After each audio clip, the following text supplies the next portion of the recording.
Hey LEGO fans, and welcome back to NB Bricks. My name is Maya, and today we are going to be looking at two large builds that I've created as part of a special project.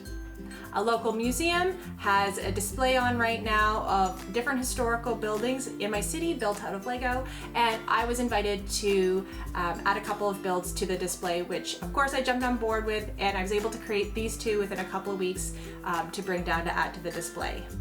If you are in the Greater Toronto area, be sure to check out the Dundas Museum to see the full exhibit and lots of impressive builds. Today we're going to take a look at my builds of the Dundas Central School as well as the Dundas District School. So without further ado, let's dive right in.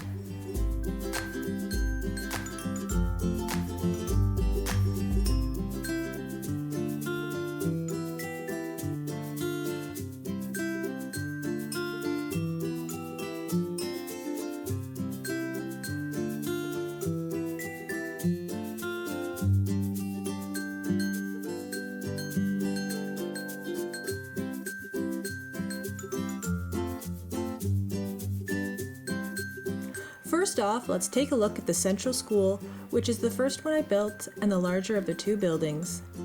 This is scaled at approximately 1/40th the size of the original building as it stood in 1857. This is a pretty impressive building with lots of windows and beautiful architecture around the gables. I used mostly medium nougat for this build, accenting the columns using the masonry bricks of the same color. Fancy brackets protrude under the eaves, and I've even included drain pipes running down from the eaves.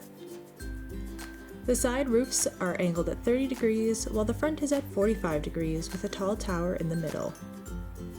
I tried to make sure to capture all of the little details, as the tower would have been the main focal point of this building.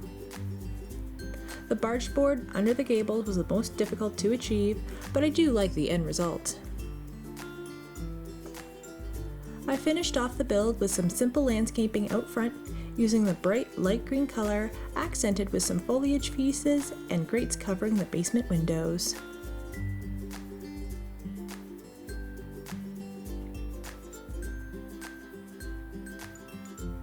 The next building I created is the Dundas District School, now converted and known as the District Lofts.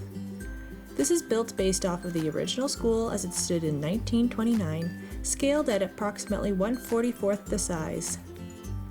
This was definitely more challenging to get started, and I eventually began the build with the top clock section here and then built downward. The snot technique was used a lot here to achieve the many different colors and angles of the architectural features. I really like the look of the medium nougat and tan colors used together, and once again tried to include all the small details such as the statues around the doors and all the finishing touches to the roof.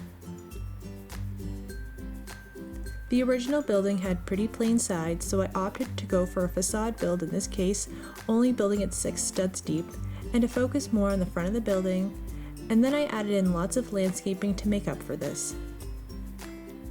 2 separate entrances are surrounded by bushy ferns, and the 2 paths loop around in half circles to meet at the front.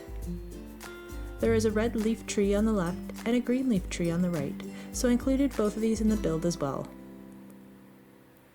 I then finished off the landscaping by adding texture to the green plates.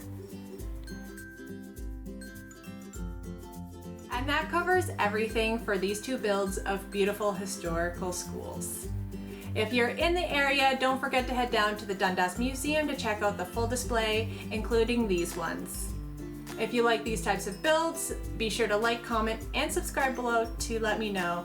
And join in the excitement, because this is the first time I've had any of my builds on display, so I'm just super excited for this opportunity. Thanks so much for checking out this video today, guys, and until next time, keep on building.